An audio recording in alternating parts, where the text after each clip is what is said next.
One of them is of Dusty Payton's house or trailer after it burnt down. One of them is of me wearing a cowboy hat. And one of them is I had to fix a fence to the best of my ability. So I put a bottle on top of it and called the cops so I called the emergency number so I could let them know where it was at and where the cattle got out. I did lead them back in, but all right, let's call Brandon Ratner.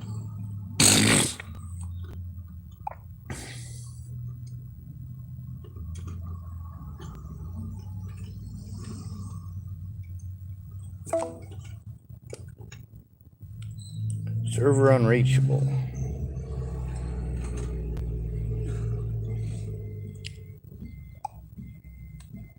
That don't seem right. There he goes.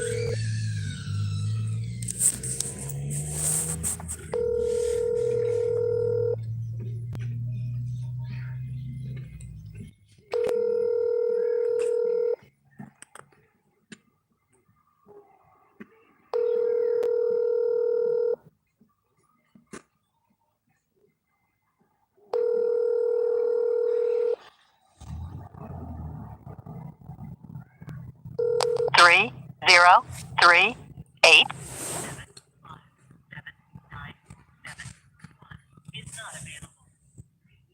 The mailbox is full and cannot accept any messages at this time. Goodbye.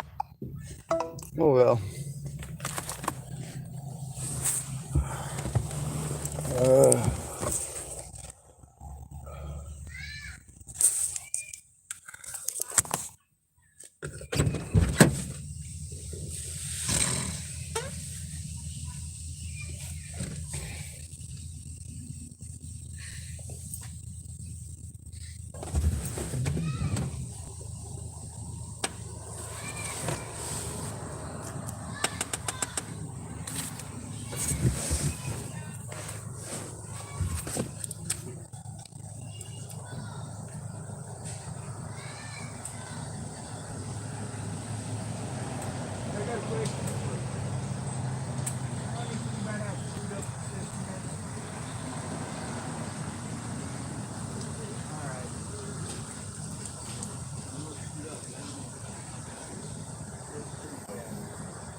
Trying to get somebody to help me explain what's going on with my situation, but I got no friends and family to there. So I got time to get me things go to the cops and send me somewhere else.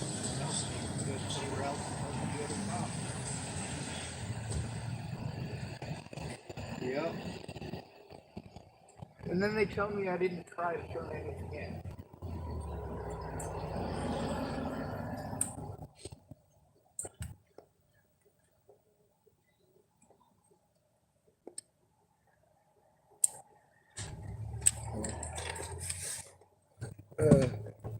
Shit.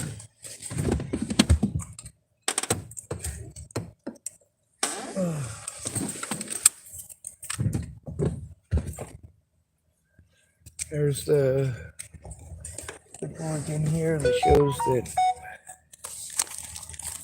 I told the truth. There's the news stuff that goes along with it. There's also the slander that's on the internet. There's a lot of evidence that it's just slander, but you guys keep hurting me over it. And the police hurt me over it, and they send me to mental health.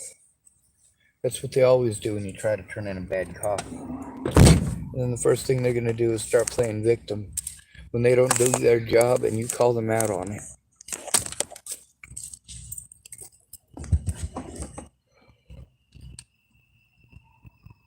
Did I just miss a call?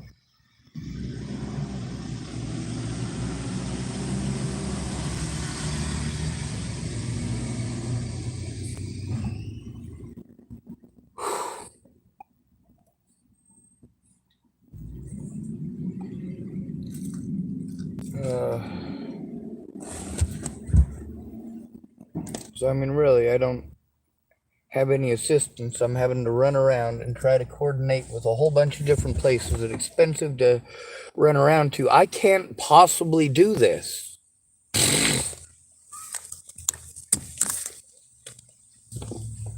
Like, y'all aren't taking it seriously. Nobody does. When it's a male, no one cares.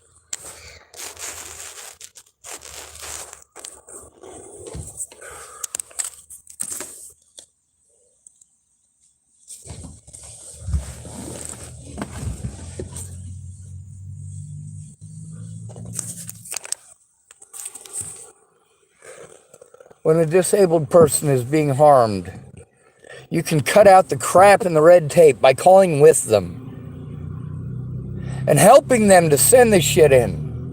If you've got a mailing address and you've got a friend who is fucking going through this hell, let them use your address. Help them to do the mail stuff and actually help them. But if you're 400 miles away, you need to stop pushing that idea like it's crack. A bunch of strangers hundreds of miles away wanted to tell me what to do. Like a bunch of idiots. Let's call Linda in Seaside.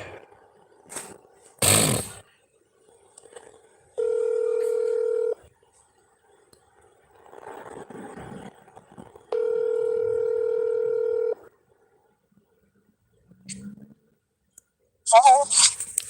Hey Linda, it's Sean Schwartz, the guy from the hospital. Okay, talk. Let me hear this, honey. My phone's not that great. What's the matter? Hello? Hey, it's Sean, that homeless guy you met at the hospital. Okay, Sean. Okay, no, this is my mom. You mean a guy named Sean at the hospital, the homeless guy? Yeah. Yeah. Hi, Sean. Hold on. Yes, hi. Hi, are you the Linda that was at the hospital? Yes. All right. Sean. And Sean was there? Yeah, I was another patient there. Okay. Yes. Anyway, this is Linda.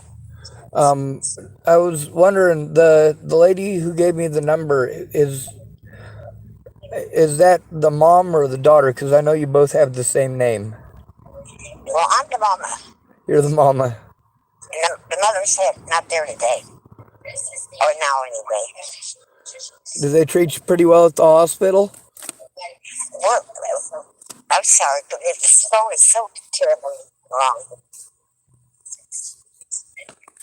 That's all right. What did you want, Sean? Did you want? I was wanting to talk to your daughter and Merv, but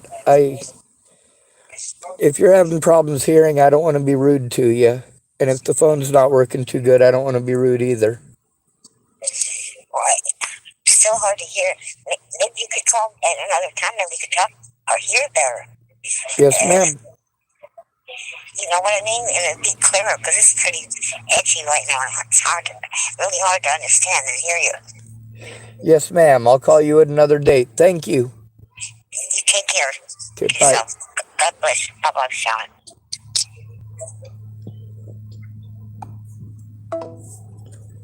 She's a very nice lady. Her husband, Merv, was also there. But yeah, when it's difficult to hear, it's difficult to hear. I couldn't hear everything in the background, but she could.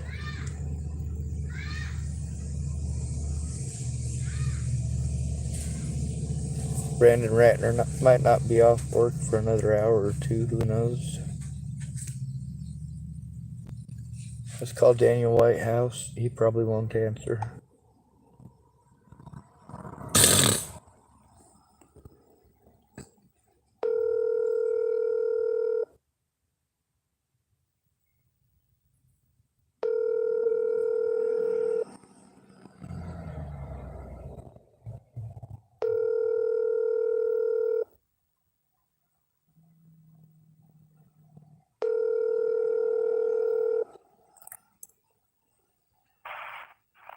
Hey, thanks for calling.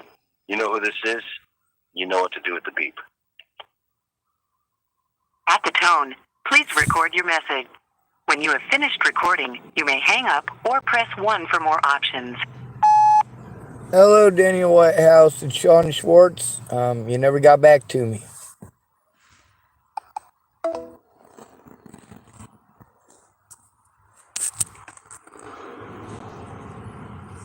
It cost me a lot of money to go try to meet with him. It was difficult because he had his own ideas and talked the whole time. Most people do. It happens.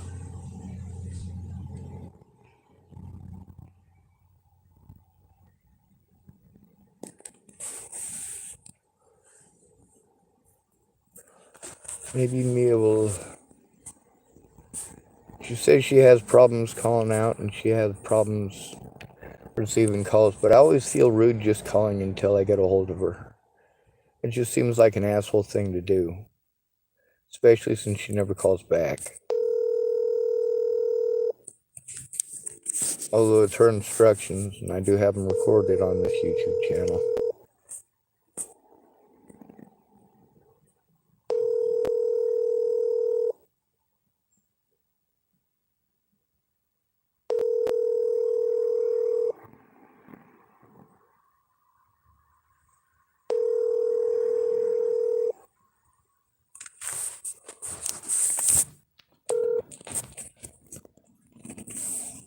Please leave your message for Mia. Hey Mia, I still feel rude about calling back a whole bunch of times in a row like you said. I've been dealing with a lot of abuse there in the Astoria area, a lot more over in the next town over, what's it called, Warrenton. I recorded a lot of the abuse there, and I'm really trying to get some help. I guess I'll talk to you later. Bye.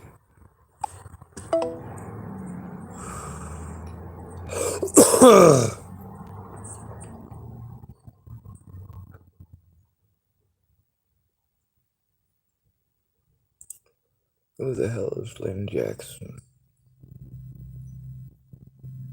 She's probably one of the people from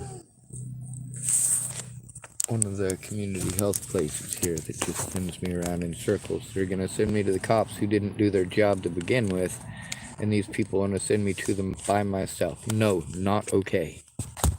Not okay. The cops won't try to investigate anything or look at any evidence. They'll tell me to do a bunch of stuff that I literally do not have the capability to do, and they know it.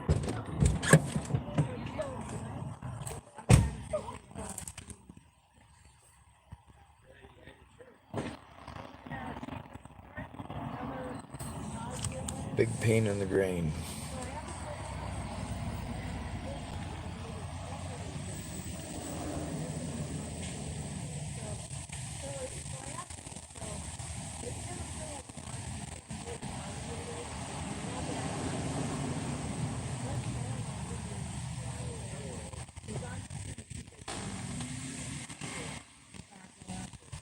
It's stupid.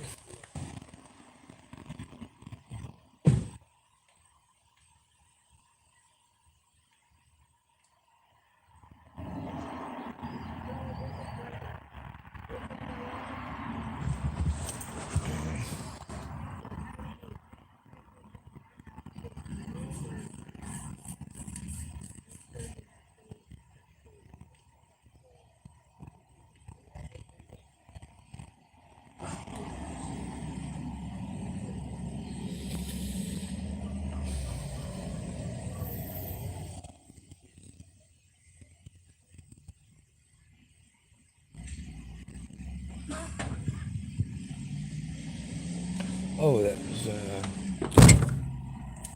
different window. No, it was same one at the hospital. It was a different number that I thought it was sending me to.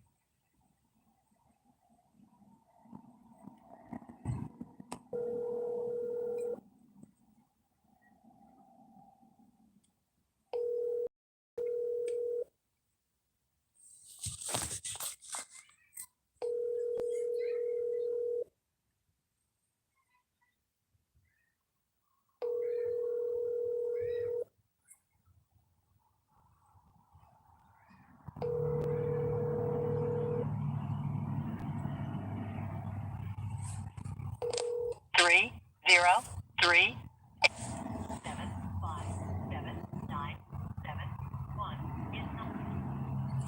It's not available and the voicemail's full. We already know. Or has not been set up yet, right? Is that what it is?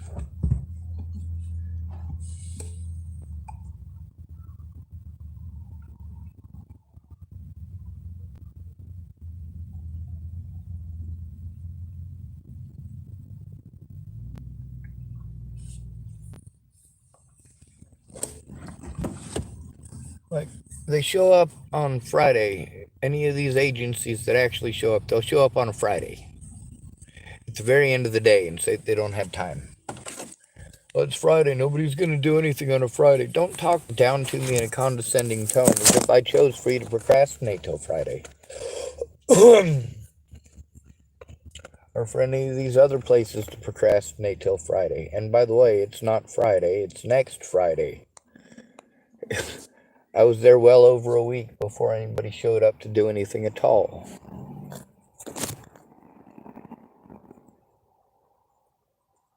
People can pretend like I did something and I'll go to jail or I'll get locked up.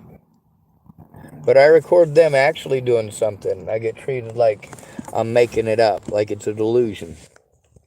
Is it a delusion?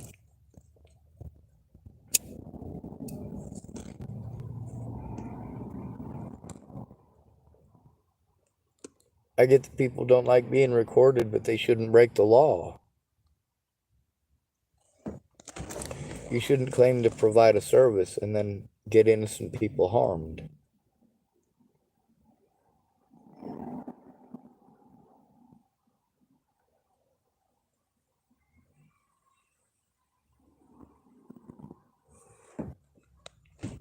One of the ways they're able to harm you is to keep you from having access to even the time when you're in jail or lockup. The cops really wanted me to be guilty of Natalie's murder. When they found out they were wrong, they'd already committed too many felonies not to keep on pulling this.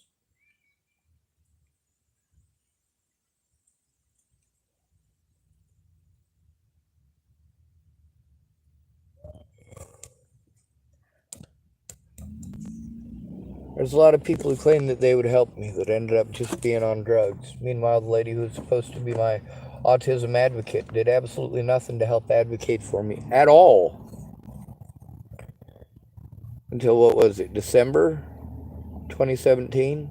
Sorry, December of 2019 or 2020. It was quite a while after she was assigned to be my advocate, but then the type of advocate that she was is not the type of advocate that Dual County pretends that I had the whole time. They pretend that I had an advocate to help me go through all of my paperwork, but they assigned me somebody at the other end of the state. You know what that means? It means I have to drive to the other end of the state in order to meet with that woman. She's not helping me to get advocacy closer, and she's not working with Penny Cooper or Marcia Estrada to try to get that information turned in.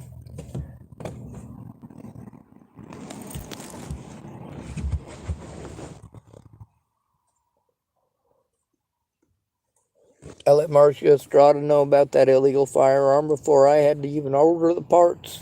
Told her again. After I ordered the parts. Told her I was going to try to turn it in. Required her, it required her permission absolutely zero. I didn't need her permission to turn that in.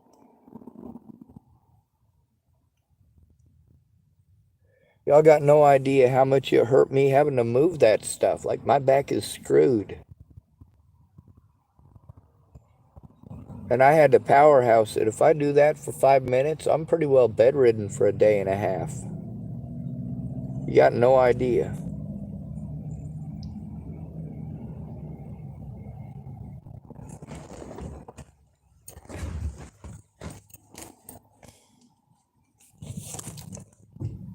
I'm doing my best to be patient, but the thing is, people show that they don't care. I'm not a priority. Nobody cares how much I'm hurt or who hurts me. Nobody cares if I can take care of myself or not. What they care about is talking about themselves. That's what they care about. Oh, I did this and I did that. But there's no proof, is there? You didn't do it with me. You certainly didn't record it. So, how much good did you really do? Anyway, I'm going to Safeway here. I'm going to make sure I take the phone just in case. I'm going to take all 3 of the working phones with me. Hopefully I don't get messed with at Safeway, but it's getting pretty late in the day. And, well, the guy who was going to call me back this morning didn't call me back this morning. He didn't call and talk to me at all. Like, I'm going to send him a bunch of stuff, but I got to know he's going to look at it. And, you know, he wanted to do some praying for me. Fine, we'll do some prayer as long as we can do something other than just prayer. That's a waste of time and it's a waste of space.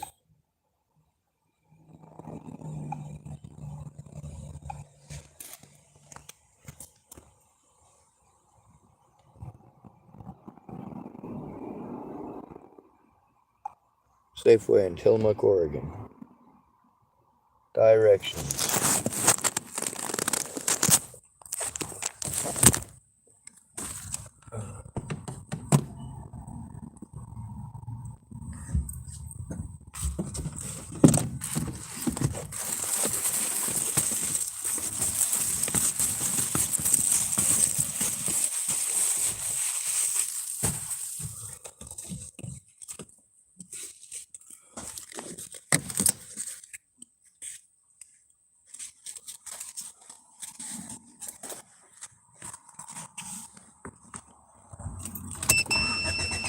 Oh, good, there's still battery on it. Yeah.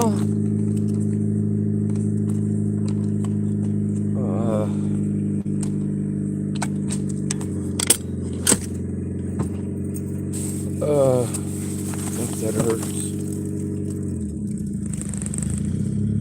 And I have no idea where my car keys are, and my stuff is still up in the mountains. And I paid a bunch of money to a tweaker to basically all he did the whole time we were up there is unload part of my vehicle into piles and then load it back into my vehicle. He did carry the water though, and I'm thankful for that.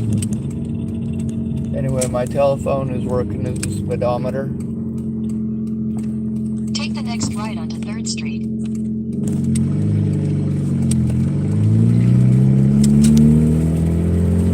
1,000 feet, turn left onto Ocean Avenue.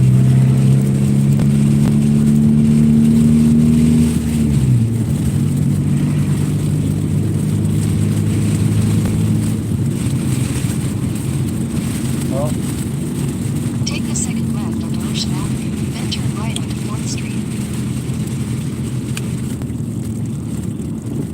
Alright, we'll go this way actually. Oh! God, Turn I left fucking onto suck 1st at Street. driving. But I want to go check the mailbox. Check my mail.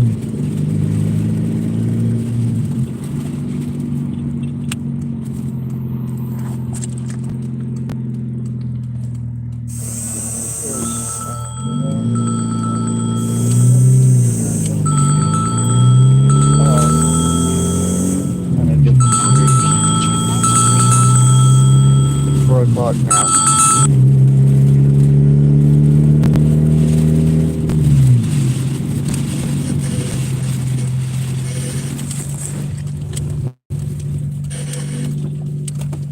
Fucking goddamn it.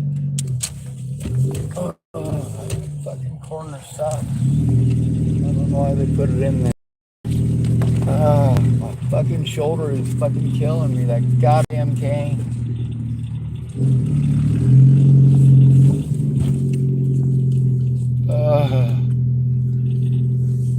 Makes fucking driving suck like a son of a bitch.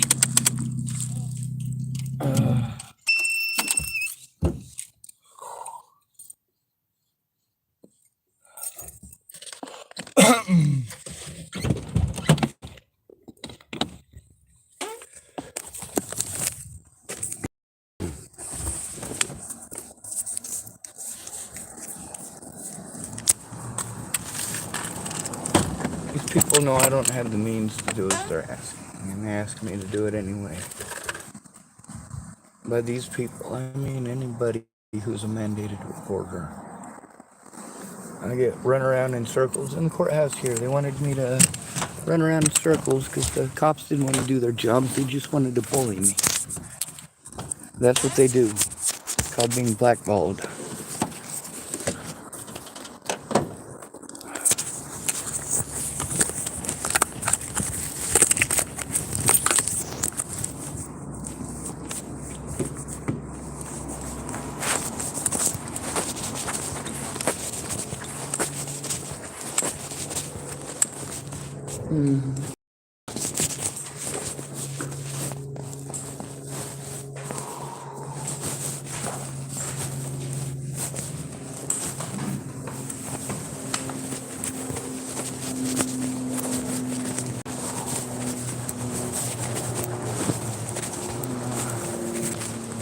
Uh,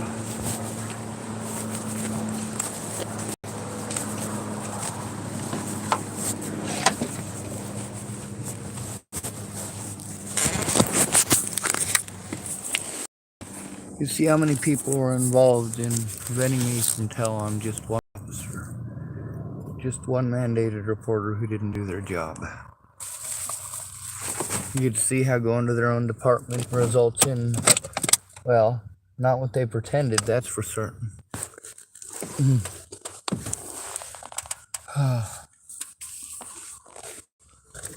See if there's any important papers in here. I don't even know what time I'm supposed to have court tomorrow. That's not helpful or useful, is it? And that's because I can't find my paperwork in here. That's the problem with having 15 bags of this crap. And I'm constantly moving from one place to another, to another, to another. I gotta move some stuff so that I can look at it, so I can move other stuff and look at it.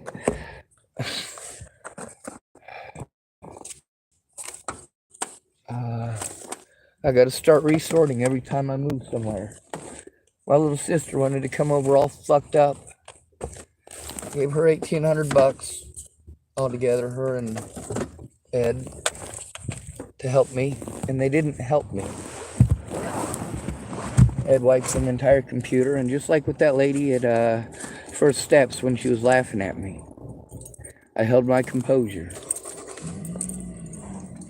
But I don't have a place where I can go through all of this, and nobody is listening to that. There is no safe place for me to do this. It's not fucking public.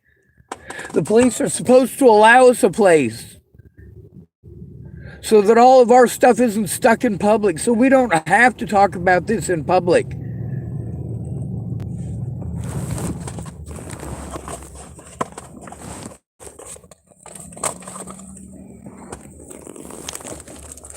I shouldn't have to turn in child molestation and rape over the fucking internet.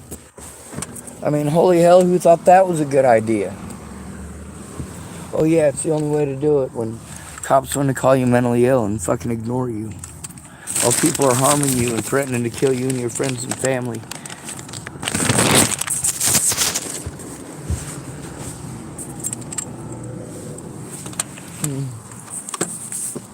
What is going on there? Did someone call me?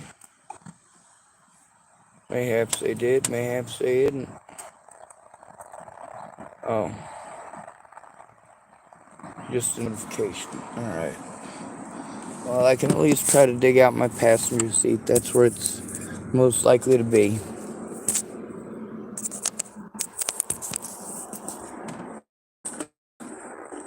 I'm going to plug this back into the thing over here. I'm glad I finally was able.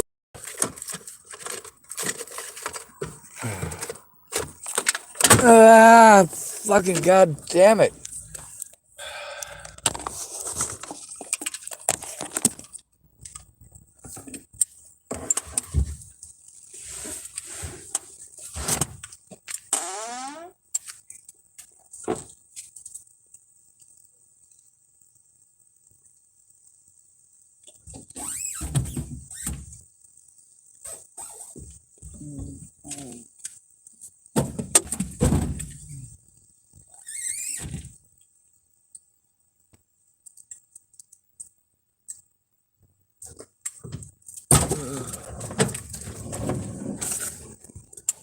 Maybe I'll find my ticket while I'm doing this too. Fuck.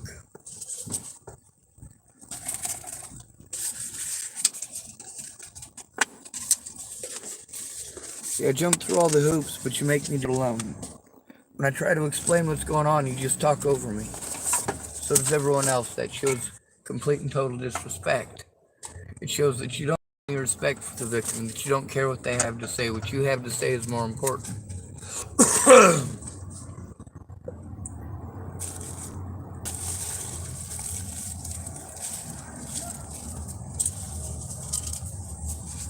There's a lot of stuff over here.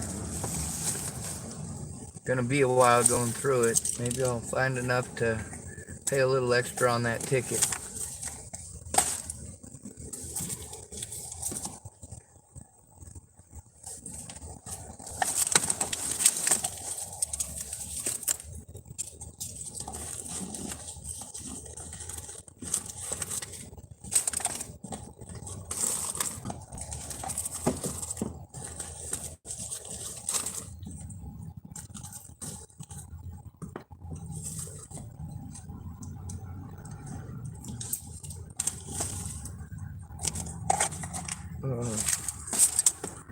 God damn.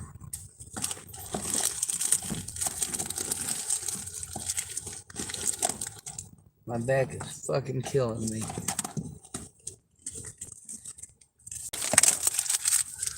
There's no way in hell I'm gonna be able to get up and down those stairs.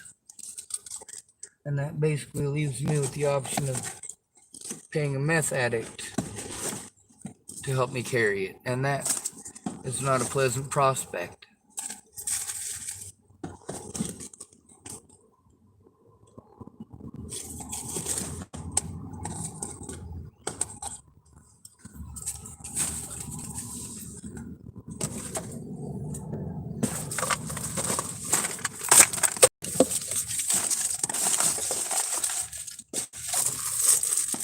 In my entire life, not ever once did other people's prayers ever help. People getting off their ass is what helped.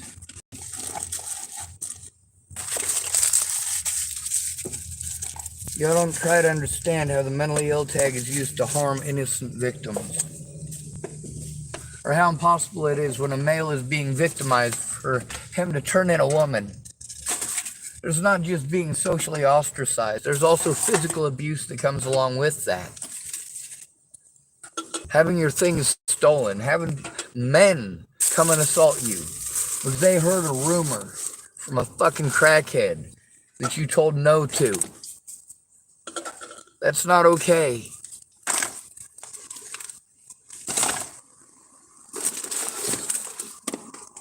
I should have been allowed help turning in those predators for a whole year before Natalie was killed.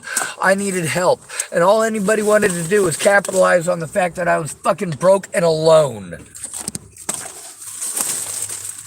And all of you capitalize on the very same thing. It's disgusting. It's inhumane. You tell people what to do, and if they're not capable, then you bully them.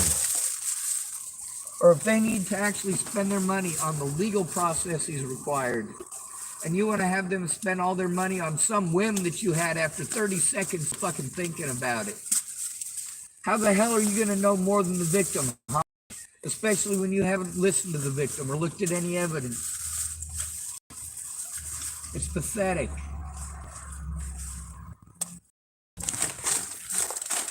When the people who claimed to be my friends said they would look at the evidence, I knew the chances of them doing so were next to none.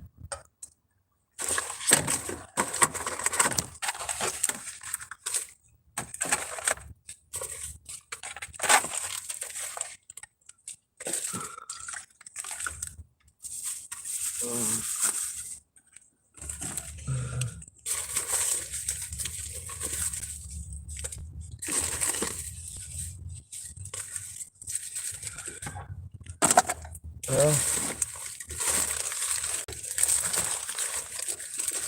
I can at least see most of my floor now.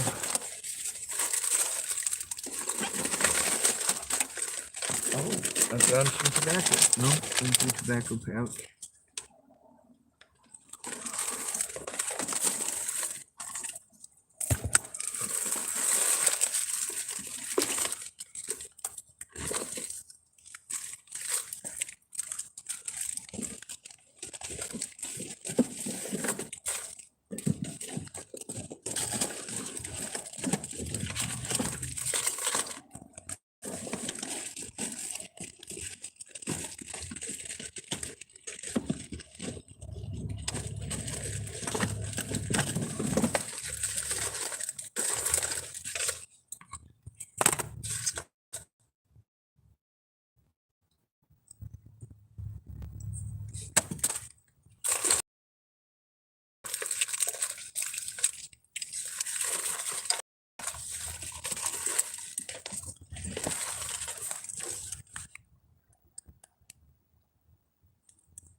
That's some nasty shit to have to dig through.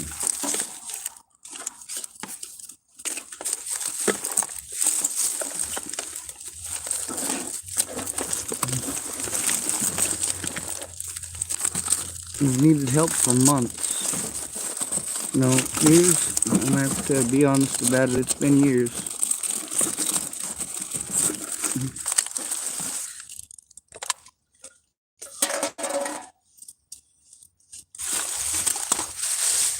Oh, I did find a trash bag to put all the soda cans in. Maybe while I'm at Safeway, I'll wait. No. This bag's all tore up, but it'll work. We'll at least keep them together in one photo for right now.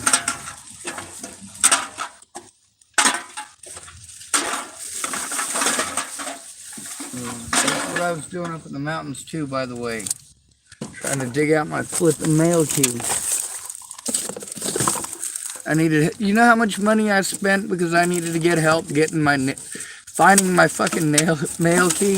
Sorry, I can't even speak English right now. Flustered as hell. You know?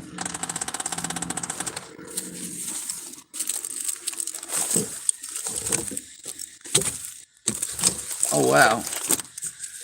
There's a whole artificial floor, it looks like here. There's just a bunch of stuff that was caked together.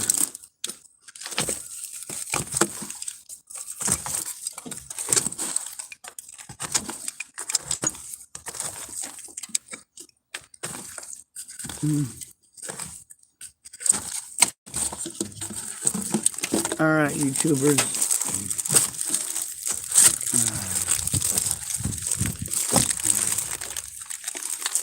It's looking like I'm SOL on finding my key. Oh, don't want to be littering here either. It's not cool.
Ah, fuck. God damn it. This is fucking bullshit. Oh my god. Uh,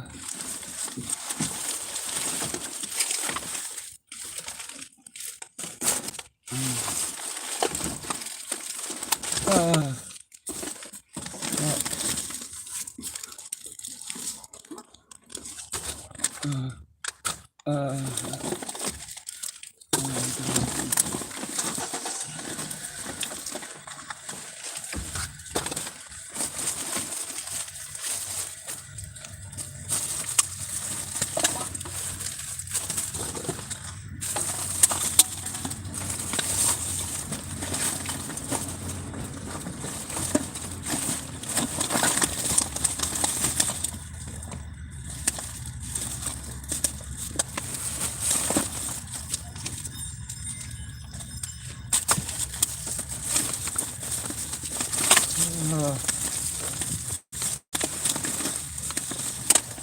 Where's my mail key?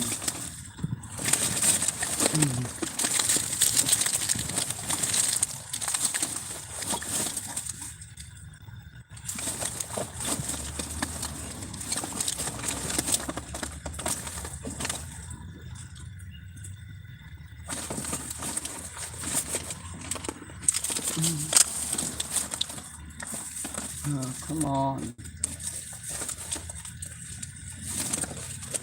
Fucking god damn it.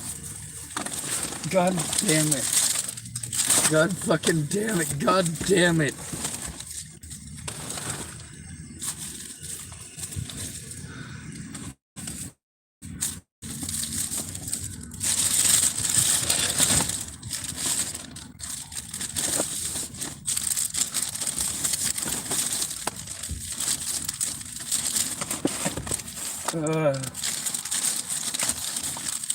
I can't even fucking dig it out without everything fucking falling back down again and is burying my paperwork, and I fucking need that goddamn evidence, and I am in fucking pain, god damn it.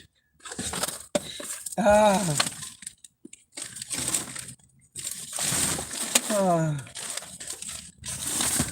never gonna be able to find it without fucking help and pieces of fucking shit.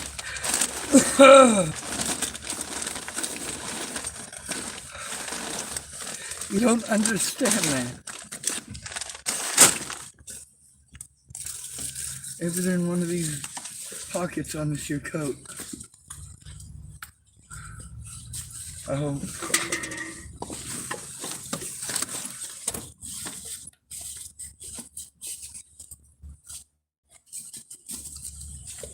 Nope. Nope, my mail keys are gone. Like, that's the thing, is that I'm trying here, but I don't have help. When I start telling people what my problems are, they start telling me to do expensive shit. I have no fucking money, okay? All my money from my paycheck is gone before I get it. Every paycheck. Every single paycheck.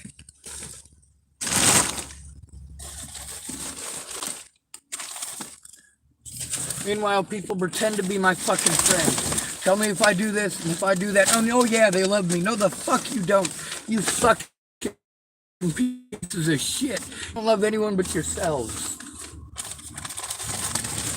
God damn it, stop falling down on me, you fucking Christ.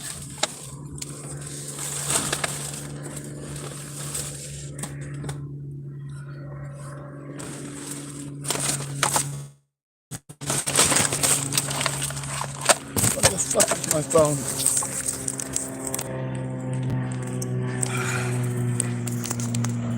Alright, so this is the fucking shit pit that I'm working in. I'm trying to dig it out. Like, I got lots of stuff in here. I'm digging out evidence that I already had to put away so that I could make more room. Now I have to move it all to the front seat so that I can dig through it and make some room so that I can dig for some more stuff that I can move 20 times over and over again in my car to try to find one little piece of fucking evidence, you pieces of shit. Yeah, sure, tell me how tough it is to be a woman. All you gotta do is slander a homeless man, and people will destroy his fucking life. Oh, he's got a penis? Well, fine, I'll play fucking victim. Who gives a shit about the fucking victim? If it's a male, right? We're not people. We're not people to you.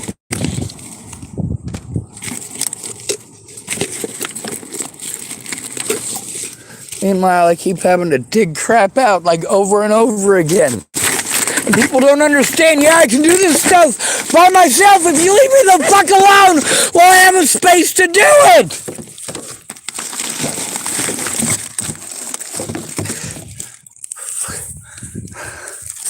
Everything fucking hurts. And everything just keeps falling back fucking down on me. God damn it. What I need is my fucking car keys. Or sorry, my mail keys. Do you have any idea how much money I paid for help just getting my goddamn mail key? And people look at me like I'm fucking retarded. And I'm like, hey, please, could you get off the drugs and pay attention?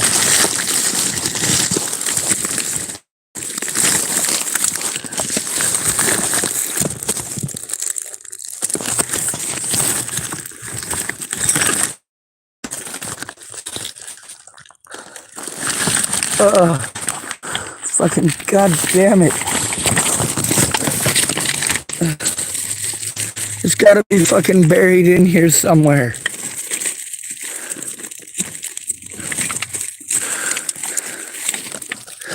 Just this fucking little task here. I carry Narcan in case of fucking junkies. I got powdered Tang for drinking. I got all sorts of stuff in the back here that's supposed to improve my fucking life. Ah, god damn it. Somehow.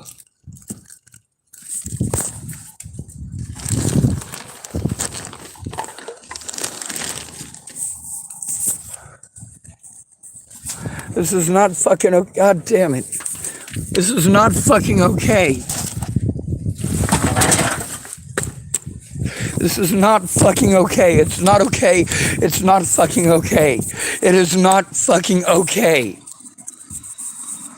It is not okay. It is not okay for these people to investigate themselves. It's not okay for them to bully me to go somewhere else. It's not okay for them to force me to travel from one place to another, to another, to another, where I have zero fucking assistance. God damn it.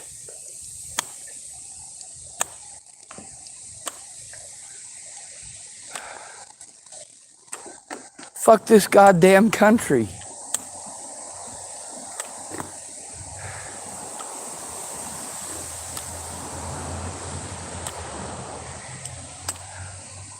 I let Alexander know, dude, I need to get my stuff cleaned out of the mountains there. If you're going to help with camp, then we'll do a camp. If you're not going to help with camp, help me get it back down into storage. You fucking just couldn't stay off the fucking drugs. And then I'm told it's my fault because none of these sober people who have jobs where they're supposed to help prevent things like this from even happening to begin with just don't want to do their jobs. And somehow magically it's the victim's fault if he's a male.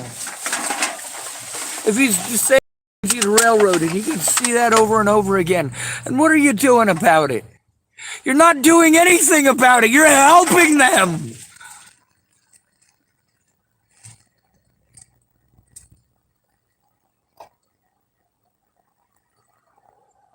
Christ.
Never allowed to defend myself or speak on my own behalf.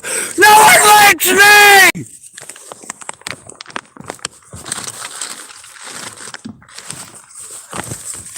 Isn't it supposed to be a fucking right? Look at what I fucking live in. Look at that. You see that? That's a bottle of fucking piss.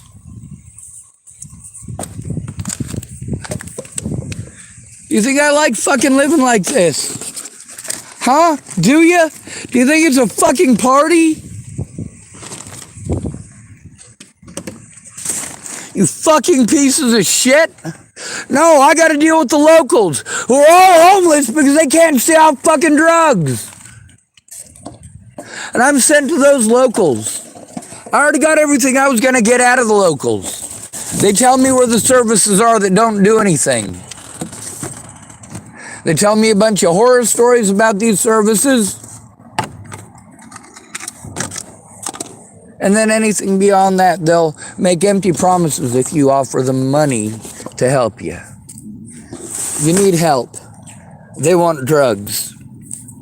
And those of you who want to argue, oh, they need drugs, really. I mean, they're addicts. Do you really hear yourself? Yes, I do. They don't need the fucking drugs. They don't need them. And they sure as shit don't need to take advantage of disabled people to fucking get them. It's Oregon, for Christ's sake.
Yeah, now I just got a big fucking mess in my vehicle. Everything's fucking disorganized anyway. Who fucking cares?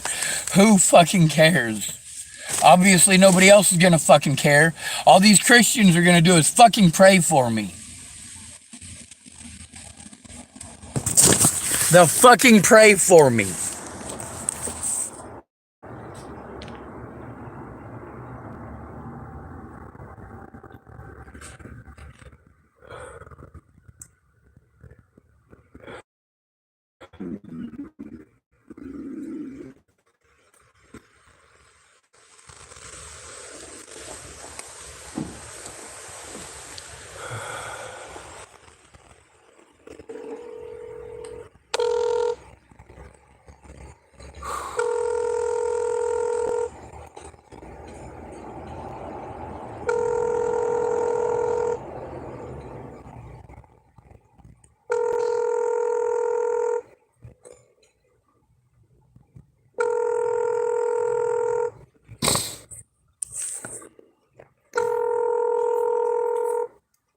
Your call has been forwarded to an automated voice messaging system.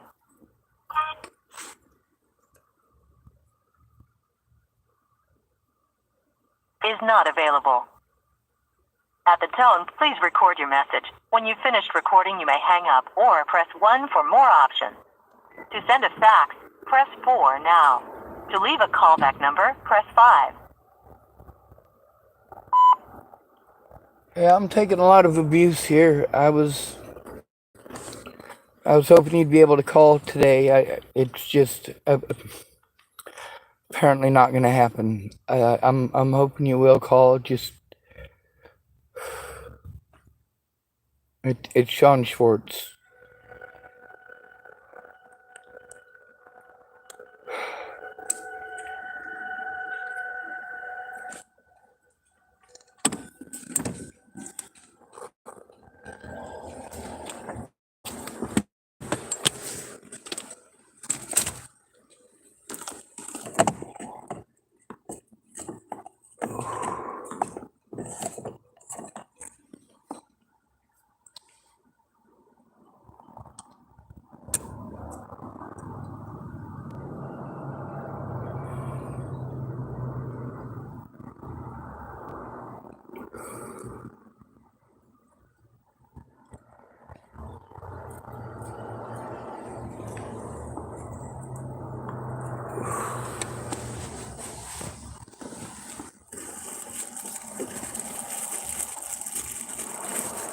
It is very difficult to make an oral report of abuse when the officer talks over you. And that doesn't just go for officers. I am allowed to make an oral report, and their body cameras are supposed to assist them with that. But then again, all they gotta do is pretend it never happened, and I have to fight tooth and nail to show that the police fucking lied in every goddamn situation. All they had to do was break the law and prevent me from turning them in by doing so. And all of you fucking idiots telling me there's nothing you can do. You can do something. Especially those of you who know me in real life. Oh my God. Oh my God. Yes. Here's a bunch of snot rag socks. I've only used them for blowing my nose. So I guess those are going on my feet because they're as close as I have to clean socks, and my feet are getting eaten up by these things on my feet.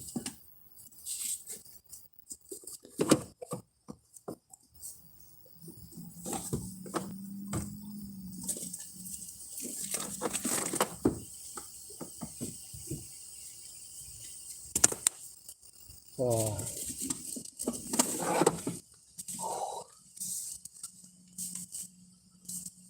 Dear Columbia Pacific member,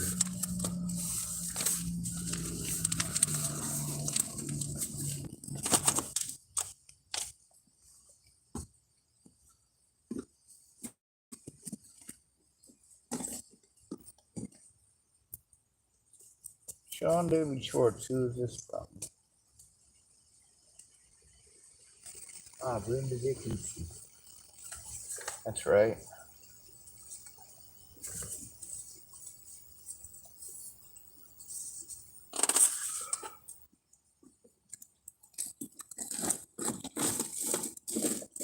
You see how impossible it is to comply when you're constantly forced to move. You don't have any money to do any of the stuff that they require you to do in order to turn in your predators.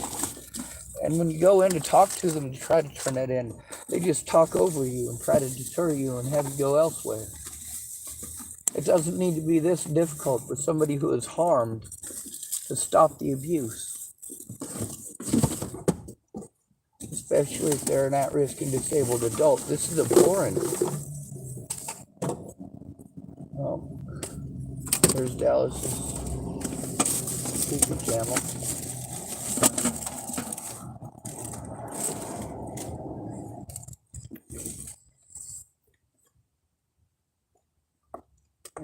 I don't know, I think he made it on a 3D printer or something, but it's not appropriate for showing on camera.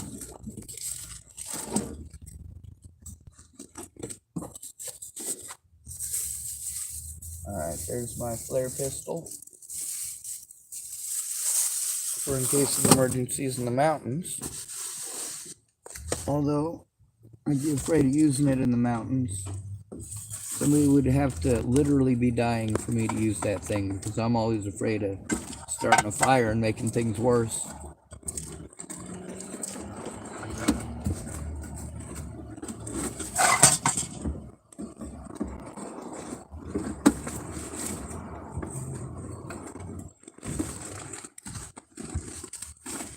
Oh, the hell is that? Yep, that's that first thing in Narcan I got. Well, and now it's literally stuck underneath my chair. And I don't know what I just stuck in, but there shouldn't be liquids underneath my chair. Oh, come on. It's in a box. It's just for this little tiny container. It's got like 3 different fucking packages on it. By the time you get the goddamn thing out, whoever it is you're trying to save will be dead already.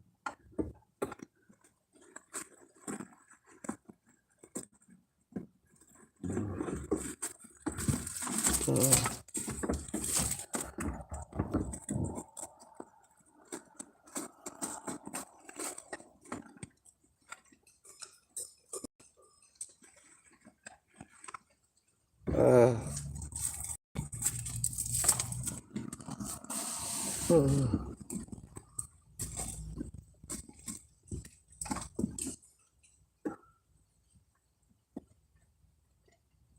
oh, fuck.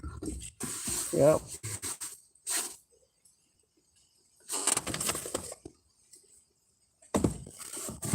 Like I said, I need fucking help with it. I can't find my mail keys. I don't have any help getting my mail keys. All this shit all over my fucking floor. I don't know where to get help. Like, they just give me numbers that send me to other numbers, and they want me to go to those places, but they don't help. They don't recognize the situation I'm in, and they don't try to look. They just go, mental health, mental health, mental health. And that's why you have to help your friends and family when they're being abused. Even if it's a fucking male.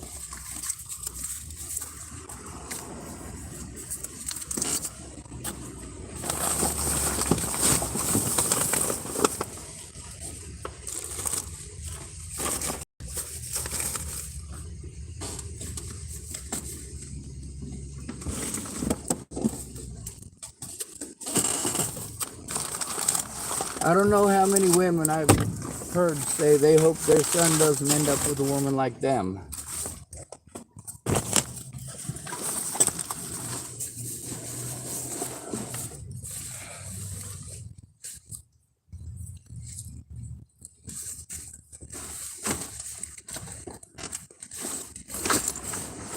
Constantly moving from one place to another and having people just dump stuff off on me.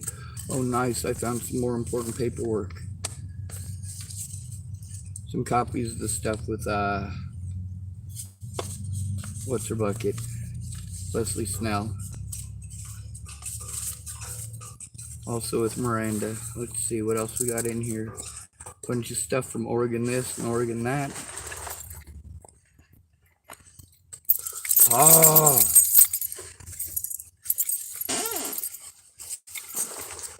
Oh my God, yes. Oh my God, yes. I just found my keys. I don't know why I'm saying, oh my God, I found them. Do I get a grr? Or how dare you, Sean?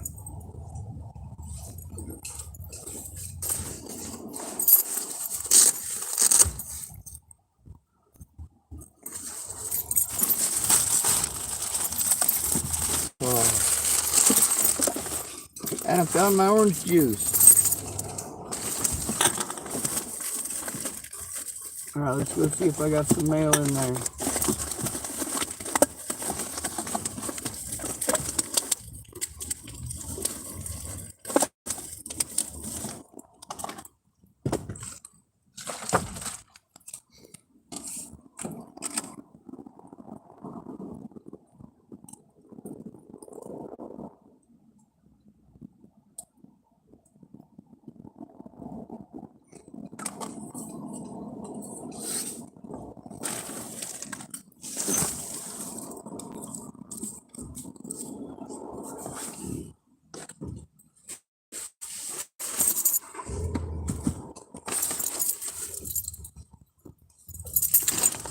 Alright, let's go see if there's anything in the fucking mail. Fuck.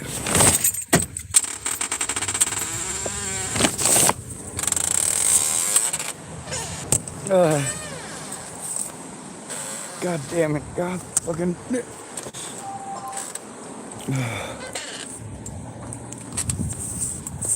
Apparently somebody messaged something at me. I'll find out what it was in a minute. It's probably somebody that I was messaging earlier or calling earlier pissed off at me for saying hello or for saying fuck you or something. I don't know. I'm so exhausted.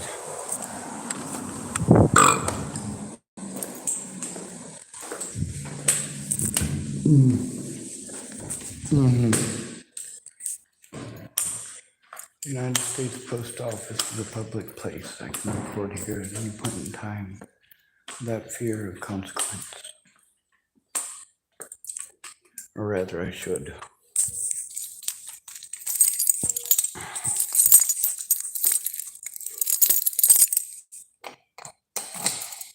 What the hell is this? This is the one that I can't do that. There's it. Oh wow, there's a bunch of mail in here all at once. That only took friggin' ever. Well, now I do have a mailbox. That's good. Now I can possibly finally do something.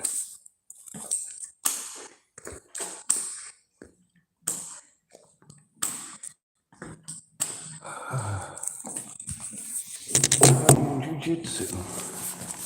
Toddlers, youth, and adult classes. Sounds interesting. Alright, so they wrap one piece of important mail in a with, oh, two of them. If I'd have thrown away my junk mail, I'd have gotten, what have I done?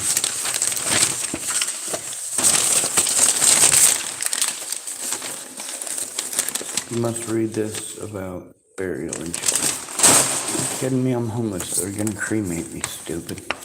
Health Compass. Leave a legacy with the build CMH expansion. Columbia.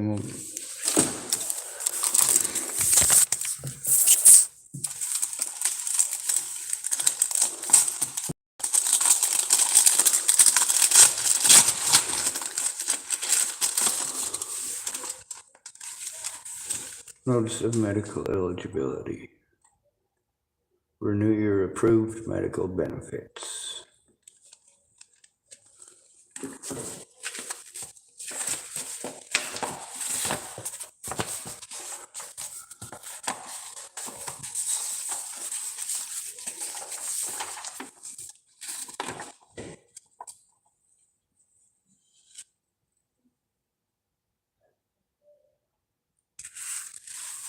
These are the medical benefits you have that begin on the benefit start date and will renew on the benefit renewal date unless something changes.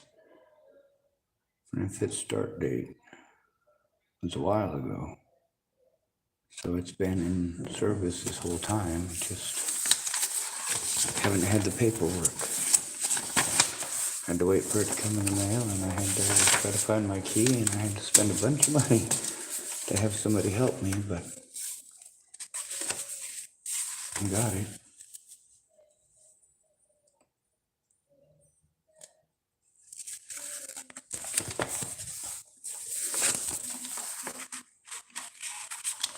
All right.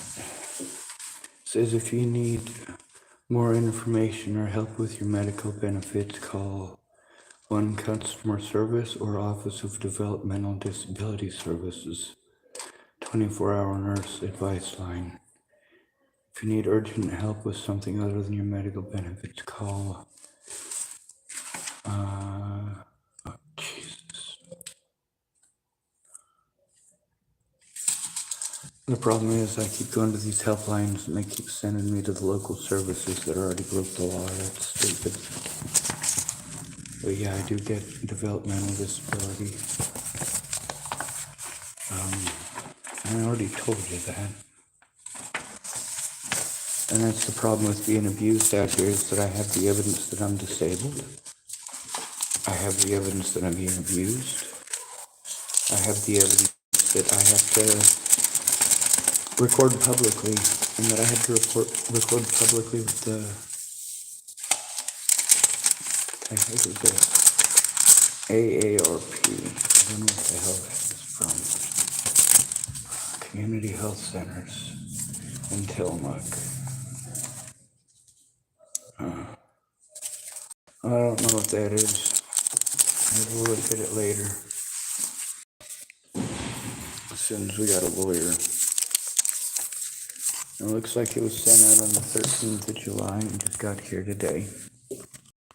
And that's the thing, is that when I need help, these people doing their professional jobs, they don't do a professional job, and then they work together to prevent me from bringing them in every time.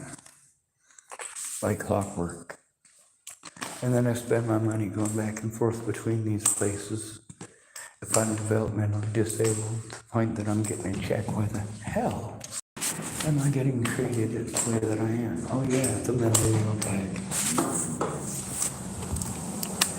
One predator pretends that you're schizophrenic and he's got a badge.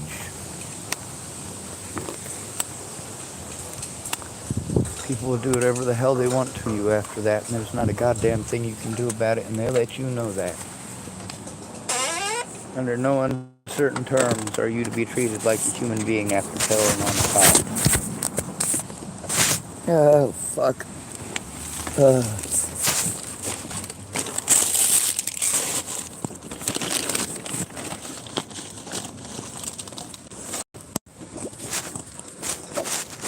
People want to bully me into moving all the time. Well, what happens when I move? I still have the same issues, except I'm starting over from scratch in a new location.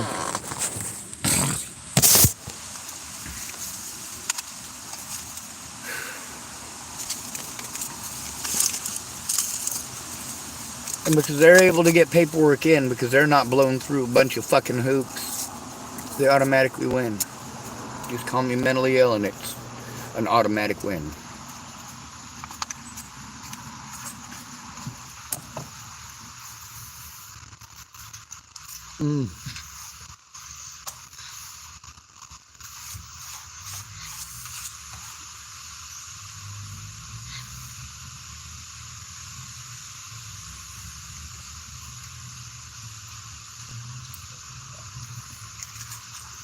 It's nice being able to have a Swiss Miss packet. It's about the only thing with chocolate that doesn't taste like nastiness.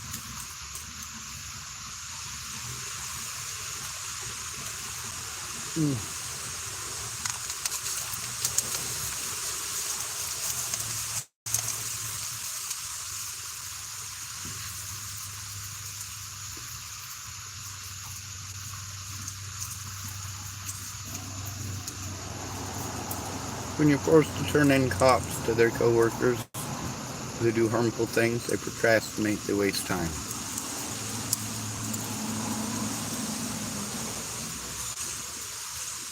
Without a friend or family member involved, I'm just worth too much money running around in circles on the streets, being victimized out here until I have fucking another panic attack. Or a mental breakdown. You can also call it an autistic meltdown, but it's not the same thing as having a manic fit, which is what people wanted to describe it. If they want to call you mentally ill and they want you to not be heard, just call it a manic fit. Now, I looked up manic fit and it don't fit. If somebody punches you in the face and you're screaming about it, that's not a manic fit. That's an emotional response.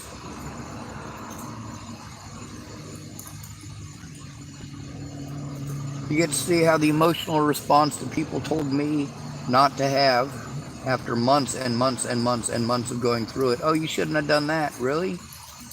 I bet you if I give you one tiny piece of what I go through, you will flip your fucking wig, and sure enough they do. Let's see, fucking dumb son of a bitch. It's okay to do it to me though, isn't it? Of course it is. I have a penis, so my disabilities don't exist.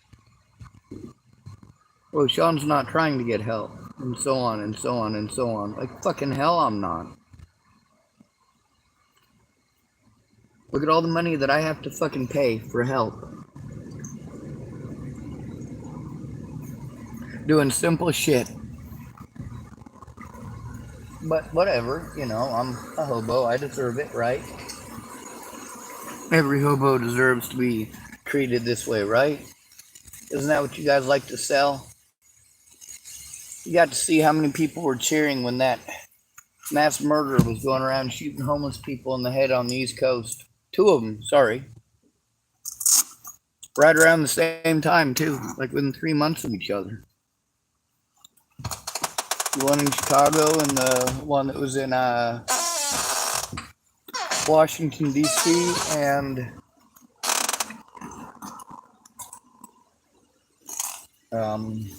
New York. And I haven't seen the pictures of one of them, but the other one's for surely a black man running around shooting them.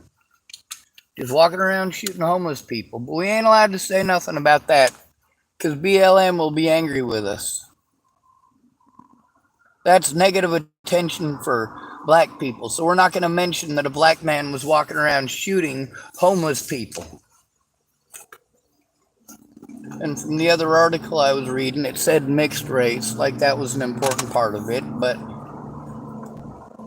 maybe I'll take a look. See, I do fight for black people's rights, but I also get blamed as if I'm not fighting hard enough. You got no idea. I grew up in the fucking system. Same as a lot of the black kids that I know. Same as a lot of the white kids I know. Most of these people out on the streets that are about my age, it was the same deal for them as it was for me. Our parents couldn't stay off the drugs, so we went into into foster care as children. Then we turned 18, and we got dropped off like a bad fucking habit out on the streets. And of course, because of the black codes, it's illegal to be homeless. Yeah, that's when that started. You're welcome, people. All of a sudden, we got people being charged with vagrancy. What's that? Not having a job. That's right, it was illegal to not have a job in the South. And then, of course, every aspect of homelessness. So then anybody that was homeless could go into slavery.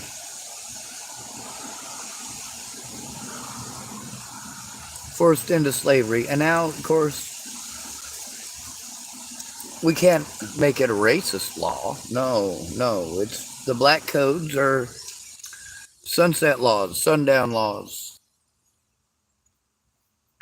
That was code for anybody that you just wanted to press charges on for about any goddamn thing with a victimless crime.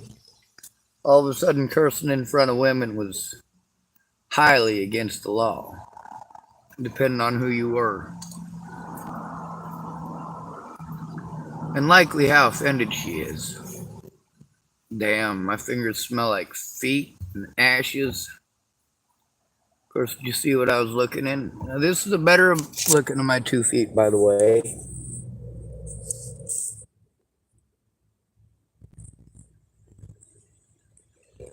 Thank goodness it doesn't have too much boot rot. Got a little bit of nastiness on the bottom. That right there is real fucking tender, though.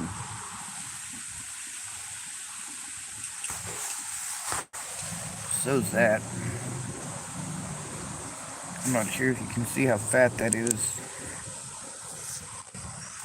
I'd move my foot to a better angle, but it fucking hurts right now.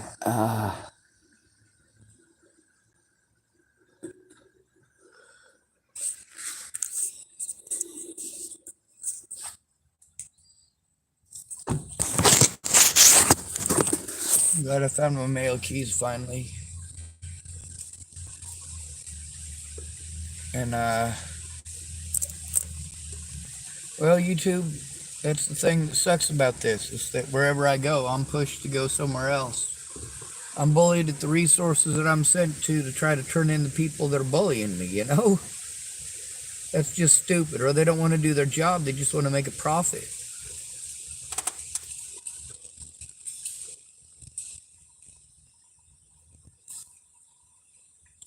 That's why you need to have a friend or a family member go in with you. And the paperwork that they give us says we're supposed to go to a friend or family member first. And these mandated reporters, I just wanted to let you know, these mandated reporters are aware of that. They absolutely are.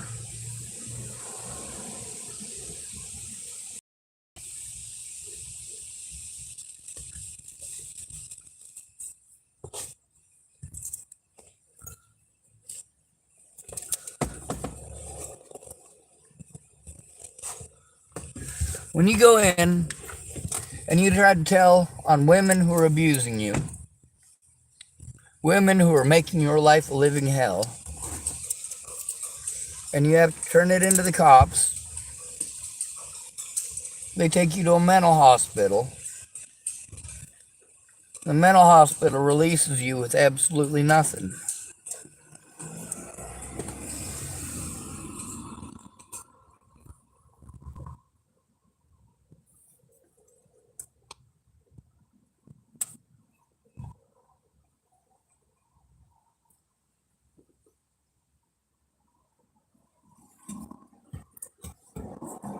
The way all of this worked out was the most screwed up fashion.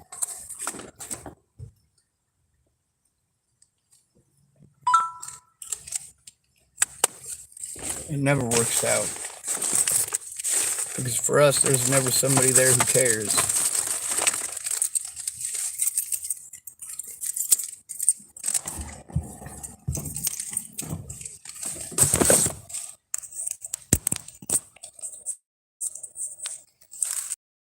They believe survivors, but what if the survivor's a man? Then you go straight to ignoring him.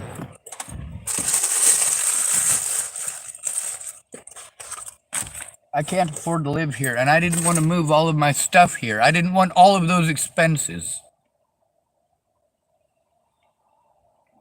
But I got them anyway.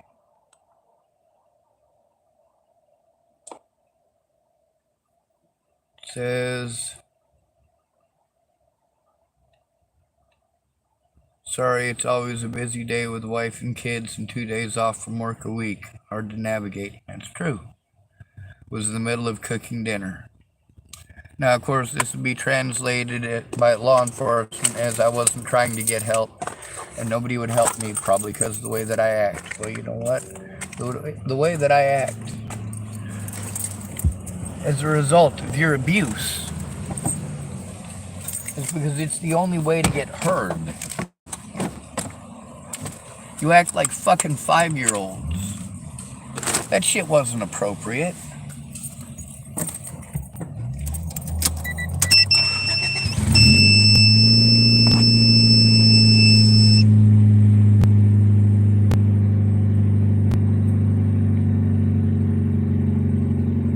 Now, where are we on our way to? Safeway. In 400 feet, turn left onto Main Avenue.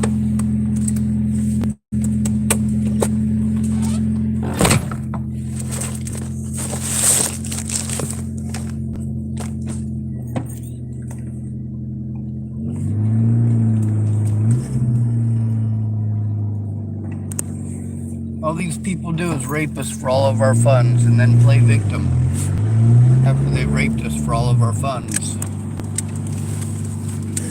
This country is pretty fucking gross.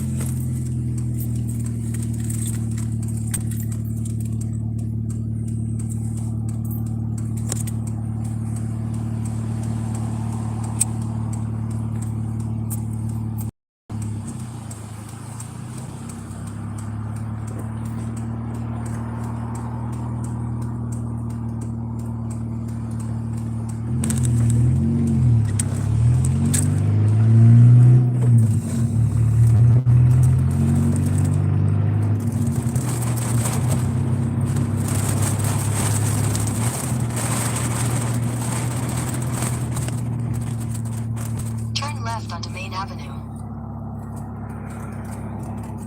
Well, at least it's getting its directions right now.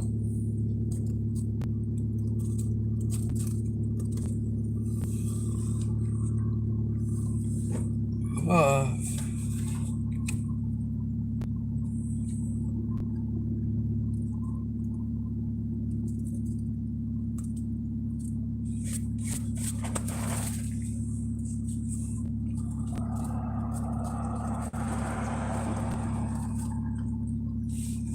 think I got like $5 left on my food stamp card.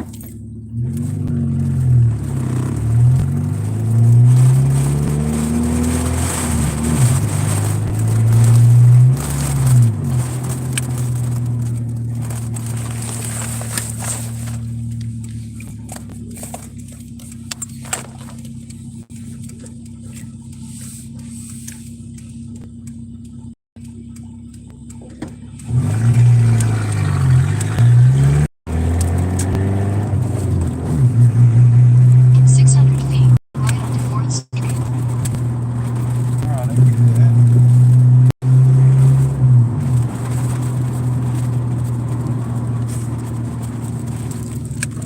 Turn right onto 4th Street, then your destination will be on the left. Just go to their parking lot. Duh.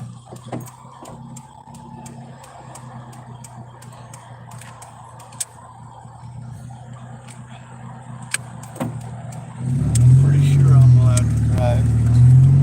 This is a one-way right turn. I don't know why they... Oh, the red lights for the... going straight forward. Turn left onto Stillwell Avenue, then turn left onto 4th Street.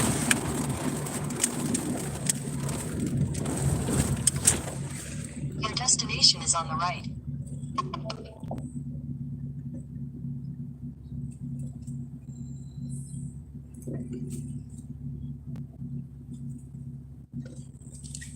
Wait.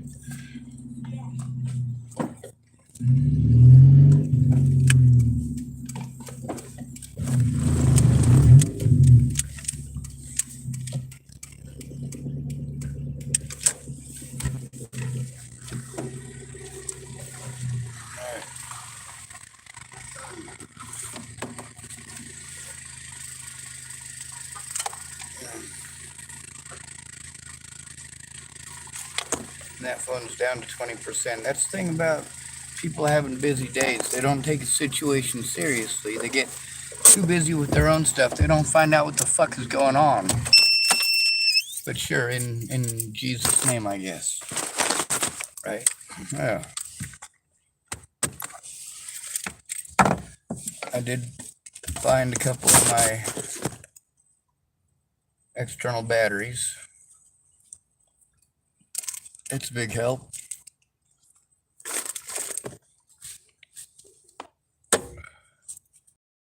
See if any of them have any battery left on them. Nope, they're all dead. Maybe this one. Oh, no, it's dead too.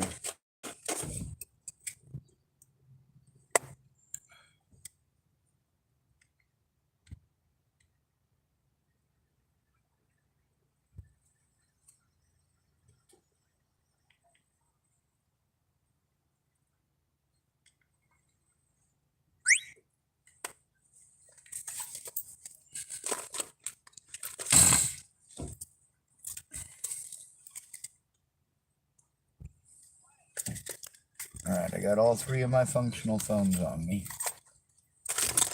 I also stink to high heaven. And there's people all over the place that don't like me. I did see Farnsworth here. He was nice to me, but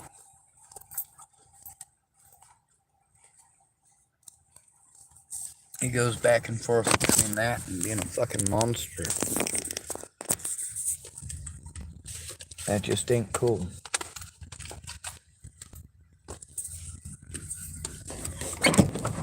Obviously, I do protect myself and my loved ones. But I have to be smarter about it than you monsters. You guys get to get violent and threaten violence and be violent, even if it ain't even real. I didn't even have to do anything wrong to get treated like this. You just use how I reacted after long-term abuse as an excuse.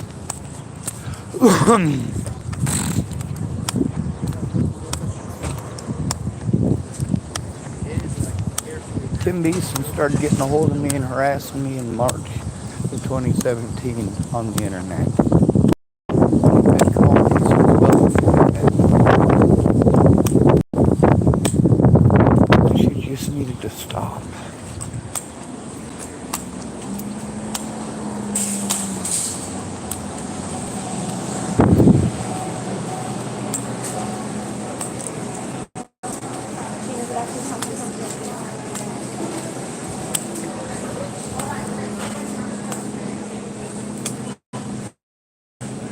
one's your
Okay, thank you. Right after all the Okay, thank you.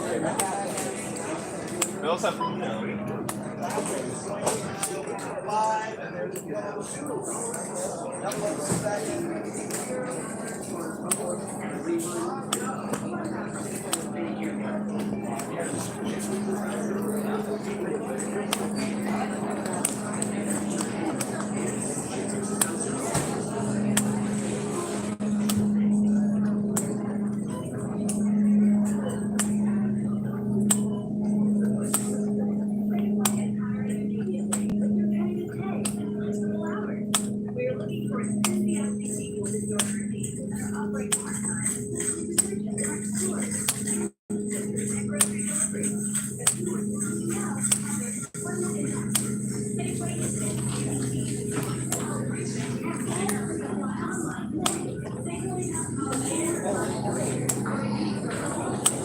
Craven Cottage.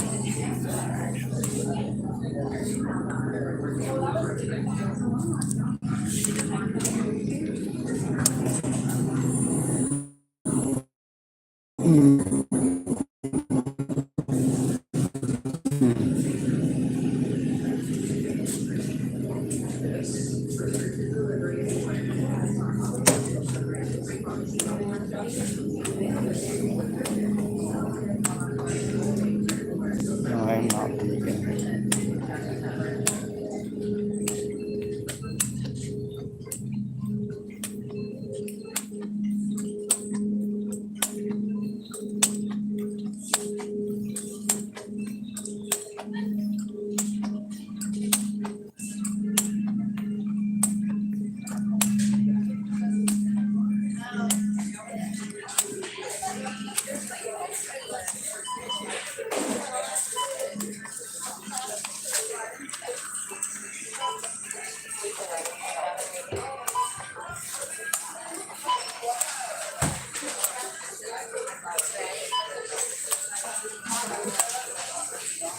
Well, if you have your club card, please scan it now. Scan items 1, 2.99. If you have your club card, please scan it now.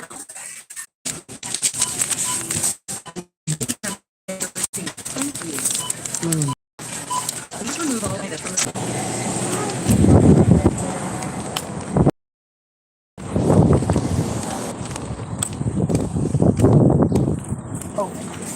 Probably should have asked for food, Kelly.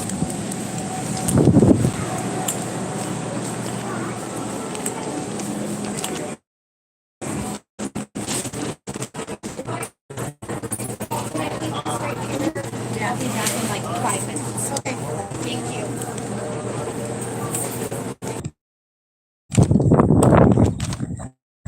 I live in a nation, cowards. There's no other way to describe the country I live in.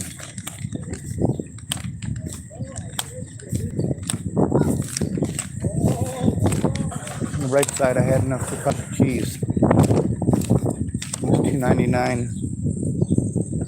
I had like $5.15 left on my card. maybe 505. I don't know. It's pretty low. So I got like $42 left on my food stamp card.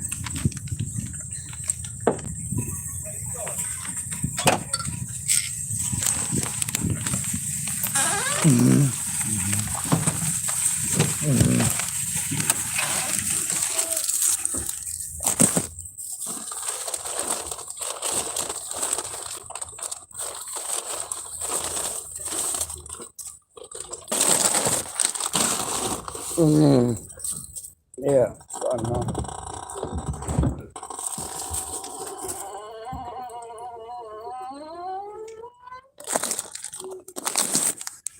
See the crap I live in? I mean, I'm a fucking unit from this.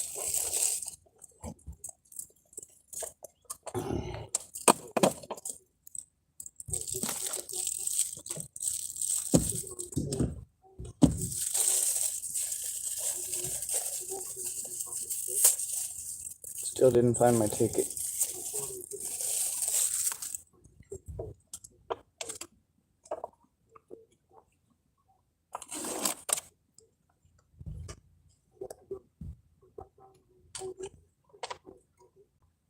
Mm-hmm.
5:30, I guess. Done by Tillamook Sporting Goods. I don't know what else to do. Probably get gas. So I at least have some.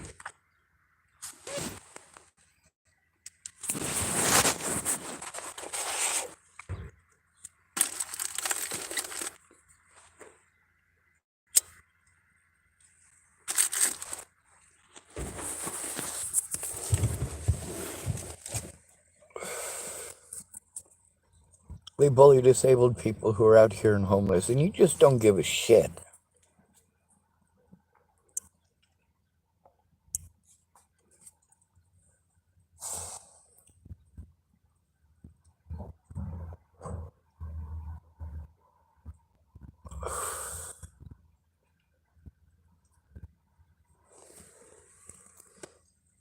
Is there anyone in this country I'm not disgusted by? No. The answer to that is absolutely no.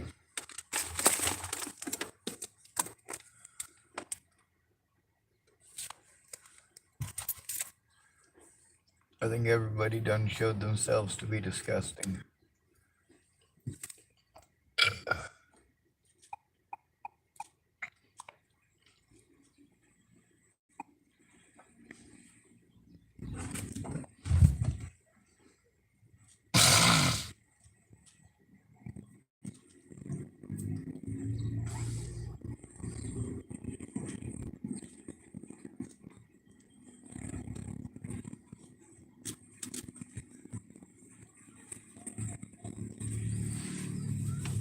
At least it has some cigarettes. I didn't break them all.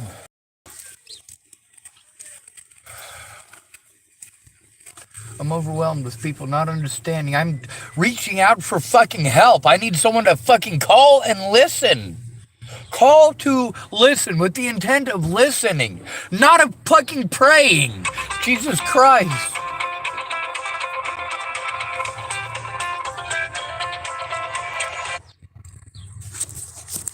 Hello. Hello? Oh, it's Sean. Hey. I'm in a pretty screwed up situation, and just like last time I saw you, it's been since 2017 that I've been 2016 that I've been taking this abuse. They keep trying to when I'm abused, I go to the police and they send me to mental health, and mental health sends me to the police, and I need help stopping that. I got a lot of footage of all the bullying that I've been enduring at their expense, or at their hands. Sorry, I'm pretty worked up at the moment.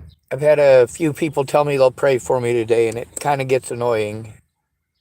Yeah. Anyway, I'm in a place called Tillamook. I was in a different jurisdiction yesterday. They keep sending me from one to the other. You know, that's not what's supposed to happen. Like, they try to bully me into leaving, and I have the part with the mental health workers. Their suggestion is that I move away. Why don't I think about moving elsewhere? The police officer, their version of it was to bully me into trying to get me to move elsewhere. And then there's, of course, the standard harassment that I get from people that scream and shout and threaten to kill me and my family or stuff like that. The most recent stuff was up in Warrenton. But the thing is, I have to turn these people in for the stuff that they've done. Yeah. And I can't do that alone. They'll keep calling me mentally ill. I forwarded you the paperwork from Marcia Estrada. Did you read that? No, I have not. Well, she was my mental health worker in Nebraska. Okay. Her and Nicole Peralta. Do you know how long it takes to diagnose schizophrenia? I don't know really anything about schizophrenia, to be honest. Well, I know quite a bit about it because I know a lot of people with it, but it takes 6 months to diagnose schizophrenia by law. And a police officer is not able to diagnose schizophrenia. And they did all this crime and all this harm and basically keep my words out of court, keep me from being able to face my accusers, and railroad me and make me look like some sort of a horrible monster. And the reality is, I'm not a horrible monster. I'm recording a lot of abuse by law enforcement. And I didn't want it to be like this. It's abuse against me. Yeah. So without somebody to act as a friend or family member, they just keep playing the jurisdiction thing where they try to bully me into going somewhere else, no matter where I go. Yeah. I do have a mailing address now here in Tillamook, but I have to pay like $400 worth of a ticket tomorrow. Most of it I should be able to cover just by showing them that I do have the insurance card. But the thing is that I had to do a bunch of stuff in order to get help from a lady who's got multiple personality disorder, and she didn't tell me that until after I'd already moved my stuff over there to try to conserve money, and it ended up costing me over $1,000. Dang.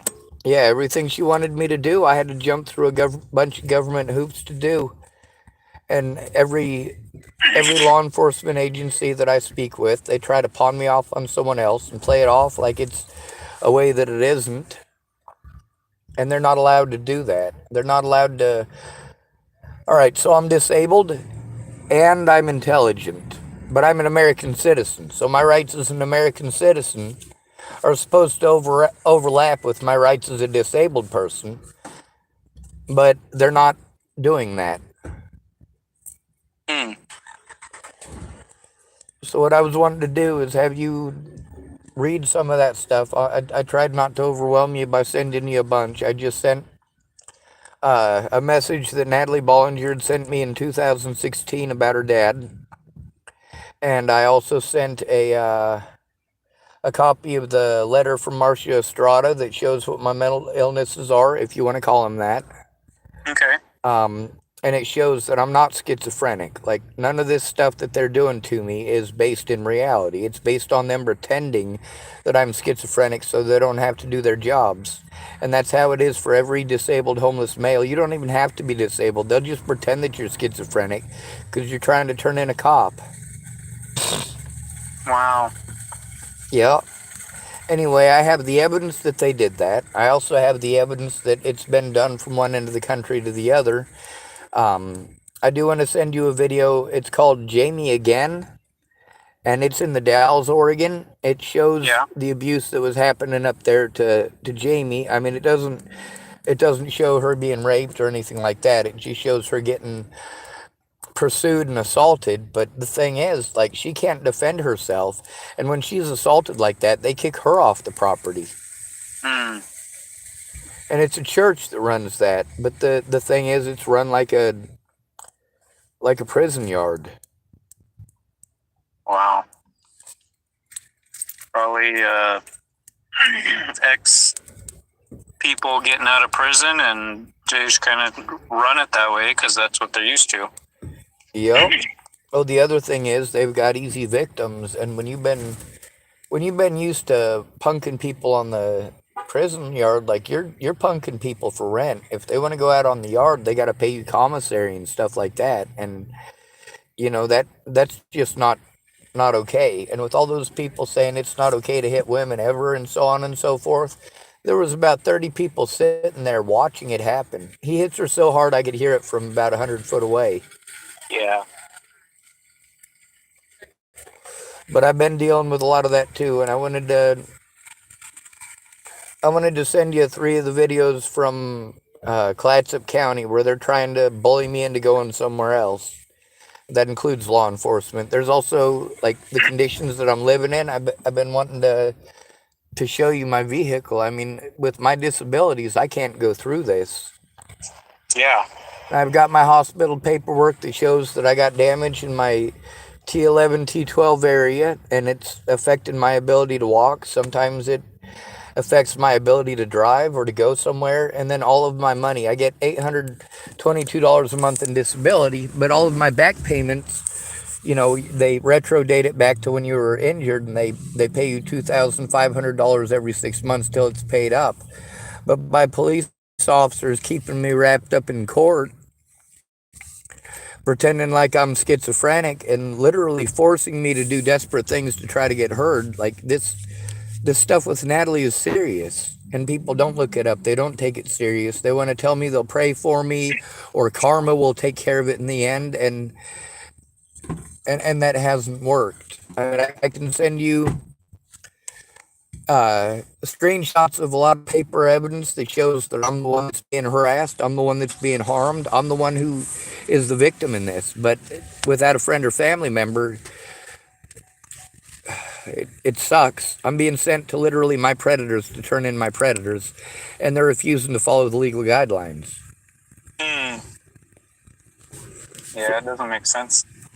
It doesn't, but I can send you the legal guidelines.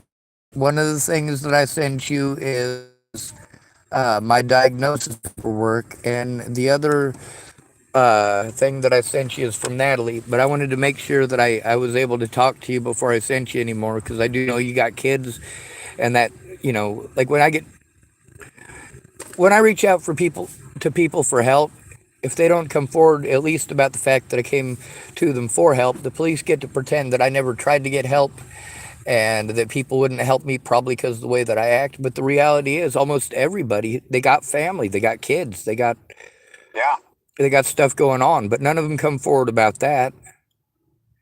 And that's what's killing me, is that I don't have a family that does that. My family, even after Natalie's death, all they could do is make time to rip me off and run off with my money.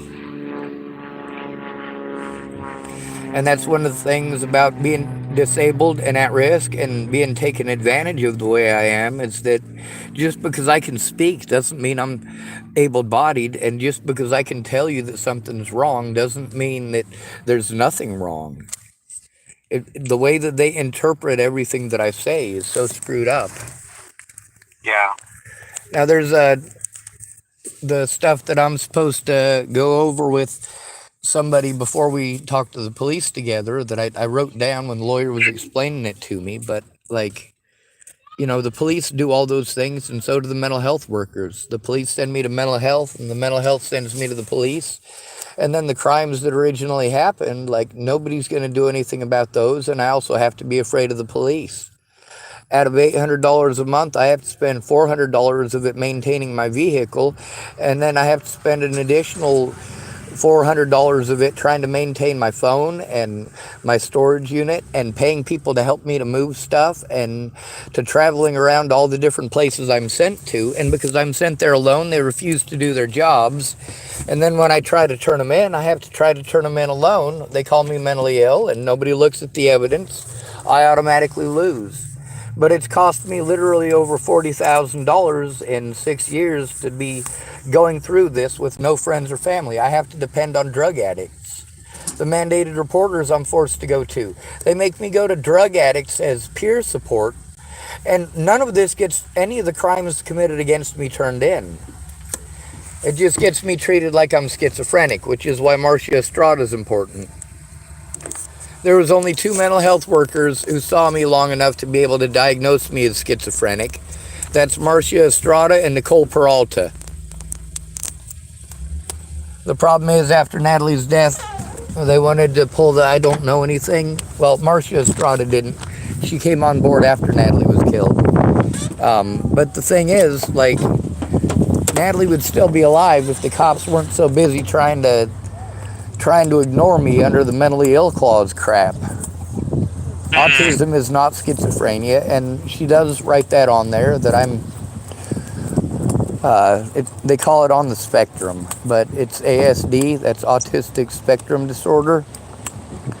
But I was hoping you might be able to check your emails and read that real fast, and then, call me back when that's verified, because, like, I have to go to court tomorrow, and I have nobody to go with me or to explain any of this or why I'm broke. I've got like $30 to try to spend to pay that ticket off, and I was able to get a phone I can use for a speedometer now, so hopefully they'll be able to accept that as an explanation. But also, the cop that pulled me over, he's one of the cops I'm trying to turn in here in Tillamook. Since they keep trying to pretend that I'm schizophrenic, I need somebody to actually read the paperwork and listen to the meetings with Marcia Estrada. The meeting is 50 minutes long, and the letter, however long it takes you to read it, it's only a small letter. But it shows that, yeah, I'm not schizophrenic, I'm not delusional, I'm not out to hurt people.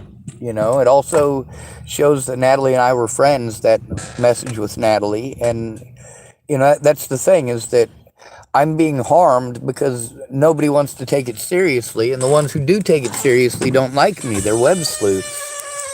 I can send you threats from people all over the world. I can also send you Natalie Bollinger's story in all sorts of different languages. Matter of fact, do you speak a foreign language? No. Okay, never mind then. I was going to say, if you do, I can probably send you a version of Natalie's story in a foreign language, and none of them tell the same story. None of them get it right, and they make it out to be some big mystery, but they talk about me most of it and pretend I'm some sort of a super psycho serial killer stalker type person, and I'm not. I'm somebody who's trying to get help.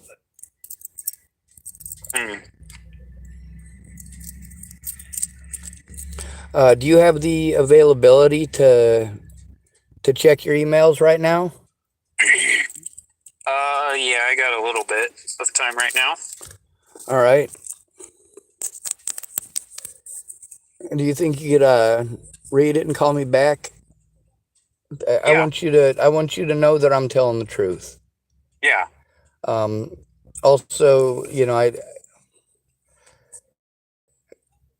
I'm harmed every time that I have to go to court without representation, and by representation, I mean a friend who understands that I am disabled. Um, a lot of my friends, they only knew me as being smart before Natalie was killed. But afterwards, they realized that something was really wrong. But instead of understanding that I needed help, they threw me away like I was trash. And that resulted in Natalie getting her head blown off. And that's just not okay. Yeah. So what exactly happened to Natalie? well, she grew up in the system, same as me. She was a victim of long-term abuse, same as me. Unlike me, she got strung out on drugs. Her dad raped her and molested her and beat her, and that's in the message that I forwarded to you from her. But she was going to Virginia to try to get away from all the druggies, including her dad and her Uncle Tim, and she was a grown-ass adult. And also her ex-boyfriend, Tim Beeson. Anyway, at the time, I had hurt my back, and all my friends threw me away. Like, that was it. So she became my only friend, her and a girl named Maddie Boa. Natalie Bollinger used to think she was in love with me, and I can send you the evidence of that, too. But we were just friends, we became friends when she became an adult, and she still thought she was in love with me, but she did rescue me from suicide. And then she wanted to go to Virginia, but she didn't want to leave Colorado unless I promised to go to Virginia, and I promised I'd go. And then she got a hold of me and told me she was going to commit suicide if I wasn't already on the road because I was already late getting there. We had a mutual friend named Maddie Boa who was going to go with us, but she couldn't go because she got busted selling methamphetamines. Meanwhile, I don't mess with drugs. They were just people I knew on the street outreach, kind of like I was doing in the Dalles, except, it was in Boulder. But the problem is that when I went to Virginia to go see her, she sold a different story, and my phone was broken and everything that I had to try to go there with and almost have a vacation, I had like 7 different people I was going to see. And I went to rescue a lady named Jamie and her son, and that was all the way at the other end of the country. So I had to turn around halfway in the trip and then go back. And then, when I got there, Natalie had threatened to kill herself if I wasn't already on the road, and then she wrapped her car around a telephone pole. So I went to Virginia like we'd originally planned, and even though it wasn't safe for me to drive that far by myself, I did it anyway. When I was in Virginia, I drew a picture for her mom of her at her request and to say thank you. And then while I was there, Natalie, of course, she had her leg all messed up. Her sister had asked me to stay behind where her boyfriend worked and she worked. And later on, they tried to pretend everything I did in Virginia was some sort of creeper stuff. Like I drove all the way there for no reason after being told nobody wants to talk to me anymore. And I had stalked her to Virginia, and the evidence shows otherwise. But not one of my friends cared to look at it. And all this time, they just want to argue with me.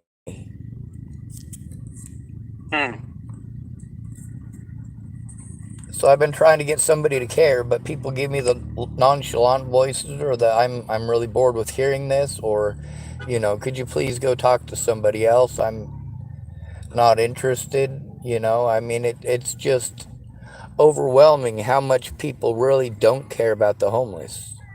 Oh, yeah. Yep. So I need help showing that. Anyway, after over a year, after that situation happened, for over a year, people were threatening me and harassing me and assaulting me. And I had to live with drug dealers because I didn't have a place of my own. And I was able to get a place in Chapel, Nebraska where I didn't have to live with a drug dealer. But I didn't have any friends there. And I had to, like, for example, my mental health worker was Nicole Peralta. She wanted me to go to the Front Range because that's where all the services are. Like, they didn't take any of the abuse that I was turning into them seriously. At first, the cops wanted to pawn me off on mental health. Mental health wanted to pawn me off on a different jurisdiction. In that case, it was a different state. And when I went to that different state, I had to stay with Kenneth Wilson and Leah Plunkett, and they ripped me off too. Wow. So then I was living with Ken Wilson and Leah Plunkett, and after over a year of Natalie's friends and family threatening to kill me, calling me up, making fake accounts, and like a lot of them, I tried to get a protection order against them, and nobody would help me. They kept on sending me to mental health, like, over and over.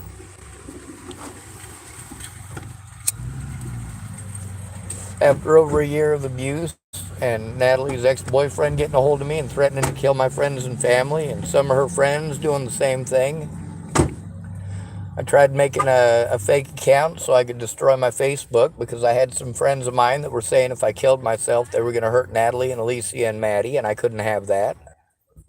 So I tried to destroy my Facebook. That didn't work. You know, I did everything I could to stay completely away from them. The thing is that if you don't do it a woman once, right when she wants it, when she's screwed up on drugs, like, you're some sort of a horrible monster, and she's going to go run around saying you're a horrible monster. But all Natalie said was that I stalked her, and that wasn't true. So for over a year before she was killed, her friends and family were bullying me. There was nothing I could do to get them to stop. I tried going to the police. They sent me to mental health. I tried to get mental health to look at the evidence. They wouldn't. They kept telling me that that's the police's job. So I'd go back to the police, and they'd tell me, well, didn't we hook you up with that advocate? Don't you have an advocate in Sydney? Of course, the Sydney advocate tells me, oh, well, I'm just a caseworker, and I don't do that. That's a different jurisdiction. So, I mean, literally, they're sending me to people for help. They're in a different jurisdiction, so I can't turn it in. Then they're coordinating with other jurisdictions to prevent me from being able to get help anywhere else. And the fact that there's so much evidence of it is just stupid. Anyway, I should probably hang up on you and let you read that real quick and let you get back to me. But the thing is that autism isn't a joke. You know, people take advantage of me because I'm autistic. And it isn't autistic traits that they use against me. It's traits of long-term abuse. Like when a guy talks really fast. When a guy's being abused, he just turns into a jabberjaw to anybody that'll listen, because we're deprived of that attention. Males aren't allowed to have male camaraderie. When a male is being victimized, we're all supposed to run and let him deal with it himself. And that's the problem with being disabled, is that I'm not capable of doing that myself. They need to stop abusing me. Yeah. Sounds like you need some new friends. Yeah, I hear stuff like that all the time. I have literally 0 friends. It's not about new friends. It's about 0 friends. I never had friends. This is what it's like being autistic. This is what it's like being a male who's homeless. People just pretend that you're mentally ill. They can literally do whatever they want to you. Nobody's going to look. Nobody's going to listen. They're going to get bored with the story, and then they're going to ignore you for 6 months. Yeah. Anyway, I said I should let you read that. Is it all right if I hang up on you and let you read that and let you call me right back? Yes, sir. Thank you, sir. I'll try to send you something while you're gone. Okay. Thank you. Bye. Bye.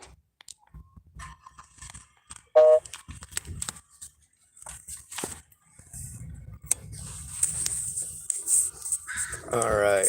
We got another harasser on here, and we know exactly what to do with them.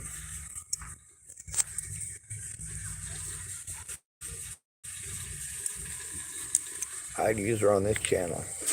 Blam, and he's gone. You see how easy that is?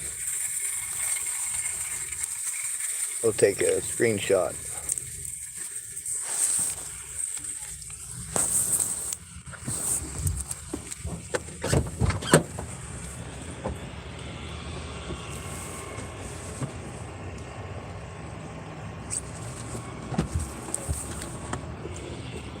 I'm basically trying to tell him 6 years worth of stuff in like 10 minutes.